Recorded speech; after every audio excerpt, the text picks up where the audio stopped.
That's what Margaret Hastings said to the school security guard, pointing at a group of scholarship students standing nervously in the lobby of Westridge Academy's annual spring gala. Her reason: they were scholarship kids, too poor, too different, too beneath the standard of Westridge's elite families. But Margaret had no true idea that one of those poor kids she was trying to remove was Sophia Chen, daughter of Dr. Patricia Chen, the president of Westridge Academy's board of directors, the woman who had the power to expel Margaret's own children and ban her family from the school permanently. And what happened next? Let's just say, Margaret learned that privilege doesn't protect you when you mess with the wrong family. This is Sophia's story. Academy wasn't just any private school.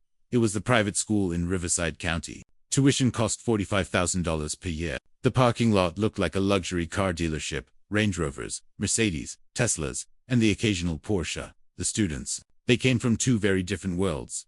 First, there were the legacy families, kids whose parents were CEOs, doctors, lawyers, and real estate developers.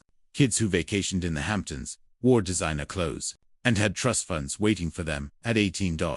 Then there were the scholarship students, brilliant kids from working-class families who'd earned their spots through academic excellence. They rode the bus to school. They worked part-time jobs. They studied twice as hard because they knew this opportunity could change their lives. Sophia Chen was a scholarship student. Her mother, Dr. Patricia Chen, was a successful cardiologist who'd immigrated from Taiwan 20 years ago. With nothing but a medical degree and determination, Patricia had built a thriving practice, become one of the most respected doctors in the county, and quietly served on Westridge Academy's board of directors for 5 years. But nobody at Westridge knew that Patricia had specifically requested that the school keep her board position confidential. She didn't want Sophia treated differently. No special privileges, no teachers walking on eggshells, no students trying to befriend Sophia just because of who her mother was. You earned your scholarship through your own merit, Patricia had told Sophia when she'd been accepted 3 years ago. I want you to succeed because of your work, not my position. So Sophia kept quiet. She wore simple clothes from Target. She brought homemade lunch. She took the public bus home. To everyone at Westridge, she was just another scholarship kid. And that made her invisible to people like Margaret Hastings. Margaret Hastings was Westridge Academy royalty. Her husband owned 3 car dealerships across the county. Her daughter Victoria was a senior and captain of the cheer squad. Her son Brandon was a junior and starting point guard on the basketball team. Margaret sat on every parent committee. She organized every fundraiser. She'd personally donated over $200,000 to the school over the past 6 years. And she made absolutely sure everyone knew it. I practically built the new science wing myself, Margaret would say at parent meetings, conveniently forgetting that 20 other families had also donated. Margaret had very specific ideas about Westridge Academy. She believed it should be exclusive, elite, a place for families like HERs, families with money, connections, and the right background. Scholarship students. In Margaret's view, they were charity cases who didn't truly belong. They lowered the standard. Margaret would whisper to other wealthy mothers at school events. Westridge used to be prestigious. Now they let in anyone who can pass a test. But Margaret was always careful. She never said these things publicly. She never put anything in writing. She was too smart for that. Until the night of the spring gala. The Westridge Academy annual spring gala was the social event of the year, held at the prestigious Riverside Grand Ballroom. The black tie event raised money for school programs through a silent auction, dinner, and dancing. Tickets cost $500 per family. But here's what made this year different. Principal Anderson had decided to invite the scholarship students for free. These students are part of our Westridge family, Principal Anderson had announced at the faculty meeting. They've earned their place here through academic excellence. They deserve to be included in Hell School events, not just the ones they can afford. The decision had caused quiet controversy among some wealthy parents, but nobody had dared to complain out loud, except Margaret.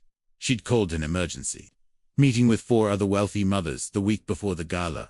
This is unacceptable, Margaret had said, sitting in the private room of an upscale restaurant. The spring gala is our event. We've paid for it. We've organized it, and now they're letting in students who haven't contributed a single dollar. What can we do? Asked Helen Park, whose husband was a prominent attorney. The principal already sent the invitations. Margaret smiled. We can't uninvite them officially, but we can make them feel so uncomfortable that they leave on their own. The other mothers had exchanged glances. What do you mean? Asked Jennifer Morrison, whose family owned a chain of hotels. Leave it to me, Margaret had said. Just follow my lead at the gala. On the night of the spring gala, Sophia arrived with her mother. Dr. Patricia Chen wore a simple but elegant navy dress. Sophia wore a modest light blue dress they'd bought on sale at Macy's. Neither of them wore expensive jewelry or carried designer handbags. They looked normal, professional, understated. You look beautiful, sweetheart, Patricia said, squeezing Sophia's hand as they entered the ballroom. Sophia smiled nervously. She'd never been to an event like this. The ballroom was stunning. Crystal chandeliers, white tablecloths, floral centerpieces, and a live band setting up in the corner. But Sophia felt out of place. Immediately, the other families were dressed in designer gowns and expensive tuxedos. Mothers wore diamond necklaces. Fathers wore Rolex watches. The teenagers looked like they'd stepped out of a fashion magazine. Sophia spotted her scholarship friends near the entrance. Marcus, whose single mom worked as a nurse. Emily, whose parents owned a small family restaurant. And David, whose dad was a construction worker. They all wore their nicest clothes. But compared to the wealthy families, they stood out like budget travelers in a first-class lounge. Should we go in? Emily whispered nervously. We were invited, Marcus said, trying to sound confident. We have every right to be here. Patricia noticed the group of scholarship students and recognized the insecurity in their faces. She'd felt that same way 30 years ago, as an immigrant medical student surrounded by wealthy American-born classmates. Go be with your friends, Patricia told Sophia. I'll check in with some of the other board members. Sophia joined Marcus, Emily, and David. Together, the 4 scholarship students walked into the ballroom. That's when Margaret Hastings saw them. Margaret was standing with her group of wealthy mothers near the silent auction table when she spotted the scholarship students entering. Her face immediately tightened. Are you seeing this? Margaret muttered to Helen and Jennifer. The scholarship kids, Helen whispered back. They're actually here, Margaret said, her voice dripping with disdain. Look at them. They don't even know how to dress properly for a black tie event. Victoria Hastings, Margaret's daughter, walked over. Mom, what's wrong? Nothing, darling, Margaret said, plastering on a fake smile. Just making sure everything runs smoothly tonight. But Margaret had no intention of letting things run smoothly. She waited until the scholarship students had found a table near the back of the ballroom. They'd deliberately chosen seats away from the main crowd, trying to stay out of the way. Sophia, Marcus, Emily, and David sat down, looking at the fancy place settings and multiple forks with confusion. Which fork do we use first? Emily whispered. I have no idea, Marcus admitted. They were trying to figure it out when Margaret appeared. She didn't approach their table directly. Instead, she walked to the security guard stationed near the entrance. A tall man in his 50s named Robert. Sophia watched from across the room as Margaret spoke to the security guard, gesturing in their direction. Guys, Sophia said quietly, I think something's wrong. The security guard looked uncomfortable. He shook his head, seeming to disagree with whatever Margaret was saying. But Margaret kept talking, her voice getting louder and more insistent. Finally, the security guard walked over to their table. Excuse me, Robert said, looking genuinely apologetic. I need to see your tickets, please. Marcus pulled out his invitation letter from Principal Anderson. We were invited by the school. It says right here. I understand, Robert said gently, but there seems to be some confusion. Mrs. Hastings over there is saying that this event is for donor families only, and that scholarship students weren't actually supposed to attend. Sophia felt her stomach drop. That's not true. Principal Anderson personally invited us. I'm just doing my job, Miss, Robert said. Mrs. Hastings is one of the gala organizers. So she's lying, Marcus said, his voice rising slightly. Other families were starting to notice the commotion. Heads turned. Whispers started. Margaret walked over, her high heels clicking against the marble floor. Behind her came Helen, Jennifer, and 2 other wealthy mothers, forming an intimidating group. Is there a problem? Margaret asked, though her satisfied smile suggested she knew exactly what was happening. Mrs. Hastings, Sophia said, forcing herself to stay calm. We were invited by Principal Anderson. We have the email invitation. I'm sure there was some miscommunication. Margaret interrupted, her voice syrupy sweet, but her eyes cold. You see, the Spring Gala is a donor event. It's funded entirely by families who contribute financially to Westridge Academy. Families like mine, who've given hundreds of thousands of dollars to this school. She paused, looking at Sophia and her friends with thinly veiled contempt. Now, I'm sure you're all lovely students, and your academic achievements are ... commendable. But this particular event simply isn't appropriate for scholarship families. It's nothing personal. It's just about maintaining a certain ... standard. Emily's eyes filled with tears. David looked at the floor. Marcus clenched his fists. Sophia felt anger rising in her chest, but she kept her voice level. We were officially invited. We have every right to be here. Margaret's fake smile disappeared. These children do not belong here. Remove them immediately, she said to the security guard, her voice now sharp and commanding. Robert looked torn. Ma'am, I really don't think I am on the gala organizing committee, Margaret snapped. I have the authority to determine who stays and who goes. These students are making other families uncomfortable. Remove them now. The ballroom had gone quiet. Everyone was watching. Sophia felt humiliated. She wanted to disappear. She wanted to run out of the ballroom and never come back. But then she heard a voice she knew very well. Is there a problem here? Dr. Patricia Chen walked toward the group with calm, measured steps. She'd been across the ballroom speaking with another board member when she'd noticed the commotion, when she'd seen the security guard at her daughter's table. With Margaret Hastings standing there looking triumphant, Patricia had known exactly what was happening. And she was done staying silent. Mom, Sophia said quietly, her voice shaking. Margaret turned, ready to dismiss another interruption. I'm sorry, but this doesn't concern.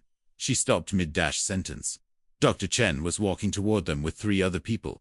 Mr. Harrison, the school's headmaster, Principal Anderson, and Gregory Foster, the vice president of the school board. Margaret's confident expression faltered slightly. Mrs. Hastings, Dr. Chen said, her voice professional but cold. Would you mind explaining why you're asking security to remove students who were personally invited by Principal Anderson? Dr. Chen, Margaret said, forcing her fake smile back. I didn't realize you were here. This is just a small misunderstanding. These scholarship students seem to have confused. They didn't confuse anything. Principal Anderson interrupted. I personally invited every scholarship student to attend this gala free of charge. I sent the invitations myself. I cleared it with the board of directors weeks ago. Margaret's smile was becoming strained. Yes, well, perhaps that decision was made without considering the feelings of our donor families. This event has always been an event funded by multiple families and the school's general budget, Dr. Chen said calmly. Not a private party for a select group. This is a school event, Mrs. Hastings, which means ALL students are welcome. With all due respect, Dr. Chen, Margaret said, her voice taking on an edge. While I appreciate your medical expertise, school event planning is a bit outside your area. Those of us who've been involved with Westridge for years understand the traditions and expectations. Mrs. Hastings. Dr. Chen interrupted. Do you know who I am? Margaret blinked.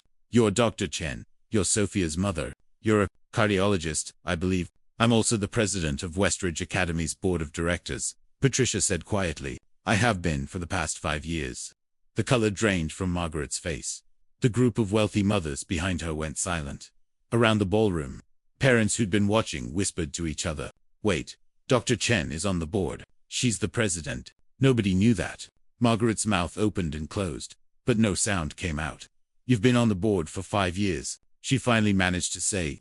Yes, Patricia confirmed. I specifically requested that my position remain confidential because I didn't want my daughter receiving special treatment. I wanted Sophia to succeed at Westridge based on her own merit, not because of who her mother is. She paused, letting that sink in. But watching you attempt to humiliate and remove scholarship students, including my daughter, from an event they were officially invited to, that ends my silence. Margaret tried to recover. Dr. Chen, I had no idea. If I had known that Sophia was your daughter, I never would have. And that, Patricia said sharply, is exactly the problem. You shouldn't treat students differently based on who their parents are. Every student at Westridge Academy deserves respect, whether their family donated $1 million or nothing at all. Principal Anderson stepped forward. Mrs. Hastings, over the past hour, I've received multiple reports from families that you've been discouraging people from sitting near the scholarship students, that you've been making disparaging comments about their presence here tonight.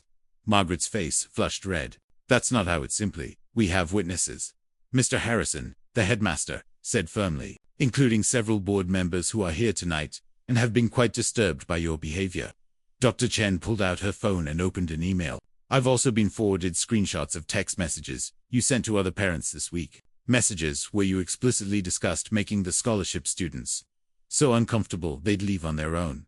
Margaret went pale. Those messages were private. Those messages demonstrate premeditated harassment of students, Dr. Chen said coldly. Mrs. Hastings, the board of directors takes bullying very seriously. And yes, that includes bullying by parents. Gregory Foster, the board vice president, spoke up. Margaret, I've known your family for 8 years. I've watched you volunteer countless hours for this school. But what we witnessed tonight, publicly humiliating students, abusing your position on the organizing committee, attempting to have security remove invited guests, that's completely unacceptable. Your behavior tonight, Dr. Chen continued, violates Westridge Academy's parent code of conduct, a code that every family signs when they enroll. Margaret's hands were shaking. Surely we can discuss this privately. I apologize if my actions were misinterpreted. They weren't misinterpreted, Patricia said firmly. They were witnessed by dozens of people. Principal Anderson pulled out a folder. Mrs. Hastings, effective immediately, you were removed from all school committees and volunteer positions. You are banned from attending any school events for the remainder of this academic year, including your son's basketball games and your daughter's graduation. You can't do that.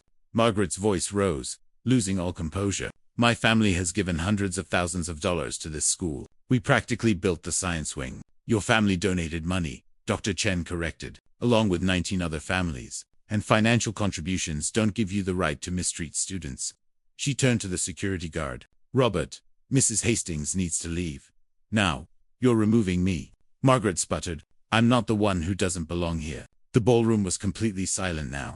Every eye was on Margaret. Dr. Chen stepped closer, her voice low, but clear enough for everyone nearby to hear. Let me be absolutely clear, Mrs. Hastings. My daughter earned her place at Westridge Academy through academic excellence. She maintains a 4.0 GPA. She volunteers at the hospital every weekend. She tutors other students for free. She belongs here more than anyone. She paused. You, on the other hand, just tried to humiliate children to make yourself feel superior. You don't belong here tonight. Leave. Margaret Hastings left the spring gala that night in complete humiliation.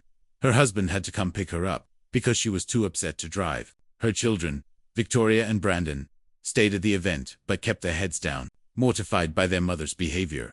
The story spread through Westridge Academy like wildfire. By Monday morning, every student, teacher, and parent knew what had happened. The wealthy families who'd supported Margaret's elitist views suddenly distanced themselves. Nobody wanted to be associated with a parent who'd been publicly removed from the gala for bullying scholarship students. Helen Park and Jennifer Morrison both called Dr. Chen to apologize for their involvement. They were also removed from volunteer positions for the semester, but were allowed to remain at school events. Margaret's punishment, however, was far more severe. 2 weeks after the gala, the Westridge Academy Board of Directors held a formal review. They examined the text messages Margaret had sent, interviewed witnesses from the gala, and reviewed complaints about Margaret's behavior over the previous years. It turned out that Margaret's attempt to exclude scholarship students at the gala wasn't her first offense. Multiple teachers reported that she'd pressured them to give her children better grades. Parents of other students reported that Margaret had spread rumors about families she deemed beneath Westridge's standards. The board's decision was unanimous. The Hastings family would not be welcome at Westridge Academy. The following year, Victoria and Brandon would need to transfer schools. When Margaret received the letter, she immediately called Dr. Chen, begging for another chance. Please, Margaret said on the phone, her voice desperate. My children worked so hard to get into West. This will ruin their college applications. Can't we find some way, Mrs. Hastings? Patricia said calmly. Your children are welcome to finish this academic year, but your behavior created a hostile environment for students this school is supposed to protect. The board's decision is final. This is because of one mistake, Margaret pleaded. No, Patricia corrected. This is because you believe that money made you better than other people, that your donations gave you the right to mistreat children, and when you were given the opportunity to apologize and reflect, you blamed everyone but yourself. Patricia paused. I hope wherever your children attend school next year, you learn to treat ALL students with respect, regardless of their family's bank account. She hung up. As for Sophia, Marcus, Emily, and David, the 4 scholarship students who'd almost been removed from the gala, their lives changed dramatically after that night. The story of how Dr. Chun had defended them, made them minor celebrities at West. Students who'd previously ignored them suddenly wanted to be friends. Teachers praised their resilience, and several wealthy families personally apologized for not speaking up sooner. But more importantly, Principal Anderson established new policies. He created a scholarship student advisory committee to ensure their voices were heard. He mandated that all school events must be accessible to students regardless of financial status. And he implemented mandatory workshops for parents about inclusion and respect. At the end of the year, Sophia gave a speech at graduation as class valedictorian. 3 years ago, Sophia said to the crowd of students and parents, "I came to Westridge as a scholarship student. I was nervous that I didn't belong, that I wasn't good enough, that families with more money somehow deserved to be here more than I did." She paused, looking directly at the section where her mother sat, beaming with pride. "But I learned something important this year. Your worth isn't measured by your family's bank account. It's measured by your character, your effort, and your willingness to stand up for what's right." The audience applauded. To all the scholarship students here today, Sophia continued, "Don't ever let anyone make you feel like you don't belong. You earned your place. You deserve every opportunity, and no amount of money can buy the value of your hard work." Standing ovation. After the ceremony, Margaret Hastings, who'd been allowed to attend her daughter Victoria's graduation, watched from the back of the auditorium as Dr. Chun hugged Sophia proudly. Margaret's own children barely spoke to her anymore. They blamed her for forcing them to transfer schools, for embarrassing them, for ruining their senior year. As the Hastings family walked to their car, Margaret looked back one last time at the celebration happening on Westridge Academy's front lawn. Wealthy families and scholarship families mingling together, laughing together, taking photos together, the way it should have been all along. Margaret finally understood. Money can buy a lot of things, but it can't buy class. It can't buy respect, and it definitely can't buy the right to look down on others. She'd learned that lesson the hard way.